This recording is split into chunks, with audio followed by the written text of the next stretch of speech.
country, there isn't a bank president or anybody who can add who believes that it's possible for us to run the economy without being in a deficit over the next 2 years. And goes on to say that they're going to achieve this miraculous result by selling all sorts of things. And also by stopping collective bargaining and by, just doing a bunch. They're going to introduce wage controls plus no strikes in the public sector. And you sort of say, well, I mean, how do you expect? How does anyone expect the opposition to sit still for this? And their calculation must have been, well, you guys are having a leadership race and you're divided anyway, so we can get away with it. You're not going to do anything. You're not going to stop it. And you may have heard today, and just heard coming in confirmed, the caucus met yesterday. The caucus has had long discussions. And I can tell you, there's no way the Liberal Party of Canada will be supporting this economic statement or supporting this government. It is not happening.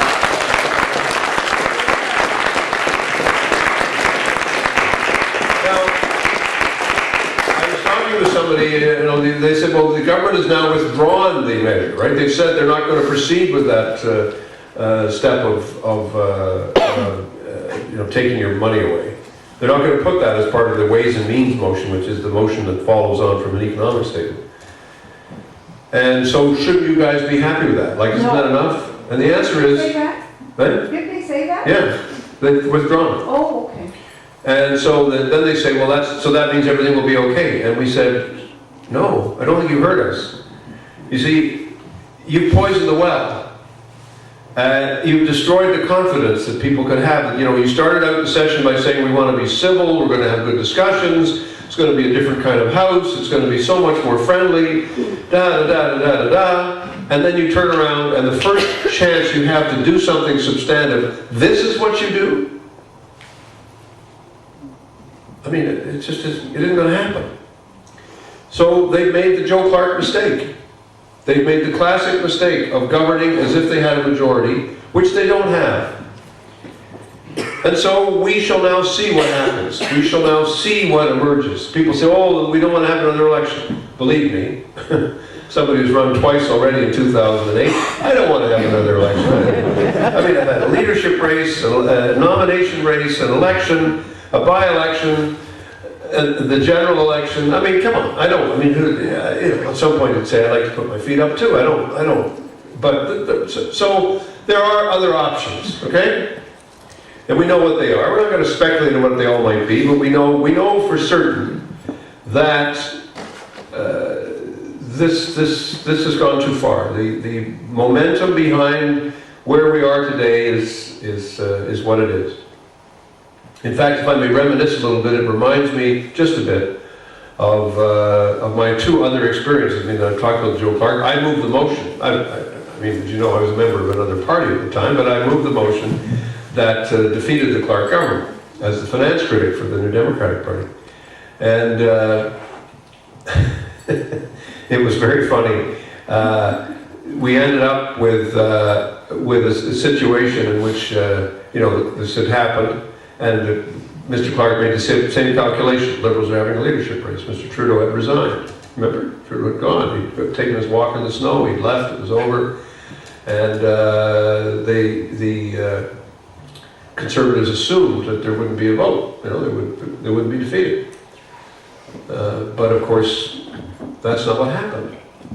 And I was in an elevator with Marc Lalonde, who was a senior Liberal cabinet minister. And he said to me, Junior, that's what he used to call me. In fact, he still does call me Junior, that's another story. He said, Junior, what's happening?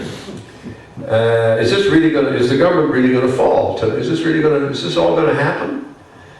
And I said, Minister, because I was very respectful of him, I said, have you ever read Barbara Tuchman's book, The Guns of August? And he said, no. I said, well, you should read it. It's a very good history book, very readable, it's very interesting. It's about how the First World War started. And he said, so what? I said, well, Archduke Ferdinand has just been shot.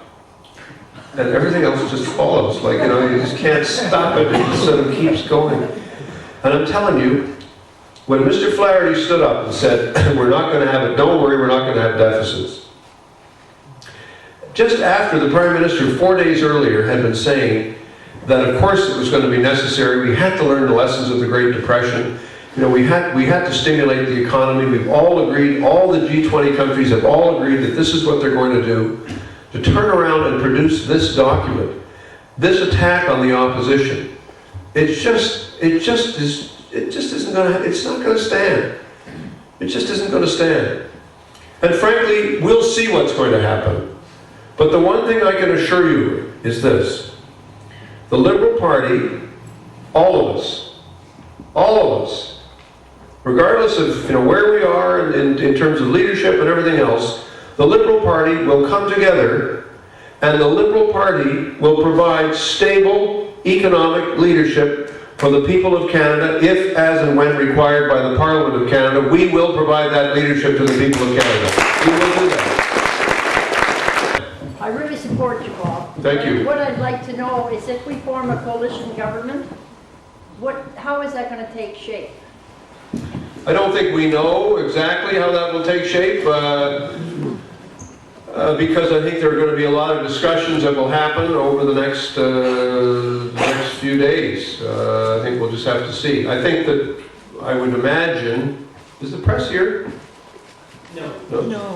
But there's a camera here, so it's going to go somewhere. But I would say that I would imagine, you see, to be technical for a moment, the Governor General, the government, let's imagine this scenario. The government is defeated on Monday night. I hope. No, but let's just, okay, we say, okay, the government then has to say, well, it's confidence, okay? The Prime Minister goes to Governor General, says, I've lost the vote, I'd like an election. And she says, we just had one of those. It's not Groundhog Day, we can't do this over and over again. I'm going to, I appreciate your view, Prime Minister, but I'm going to have to ask somebody else if they can form a government. So she would presumably call on the leader of the opposition and say, what can you do? In which case, he has to be able to say, well, give me a week or 10 days and I'll tell you. And I think that it'll be a very intense discussion over a 10-day period as to what would take shape, if anything could take shape. And it will be up to the three opposition parties to determine what can be done. Well, it sure sounds like they're united right now.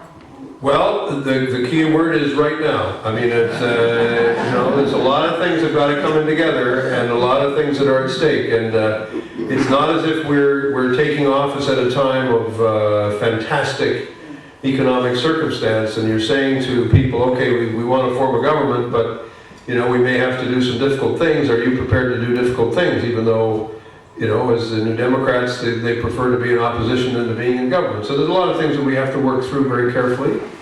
And I'm sure there will be a very full discussion, but it will be interesting and we'll see what happens.